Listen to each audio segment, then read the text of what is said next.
શેનો અવાજ આવે છે? પંખાનો.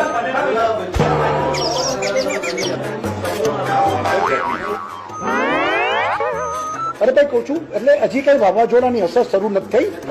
340 કિલોમીટર દૂર છે. અત્યારે 340 કિલોમીટર દૂર છે. એટલે કે ટુરિસ્ટ સેન્ટરો જ્યાં બસ સેવા બંધ કરવામાં આવી છે અને રેલવેમાં પણ જ્યાં દરિયાઈ કાંઠા ઉપરનું રેલવેનો વિસ્તાર છે ત્યાં બધું પણ આપણે સ્થગિત કરી દીધું છે. ન હવે ભગવાનને પ્રાર્થના કરીએ તો મોરબી જિલ્લો, અમરેલી જિલ્લો તો દરિયાકાંઠે છે. અમરેલી, ભાવનગર પવન ખૂબ ફૂંકાતો હોય, નદીઓમાં પૂર આવે, માછીમારો બધા સલામત છે. બંદર ઉપર પાર્ક થયેલા હોય એને પણ દરિયામાં જવાની સૂચના આપણે આપી દીધી છે. ગુજરાતમાં નવસારી, વલસાડ તૈયારી રાખી.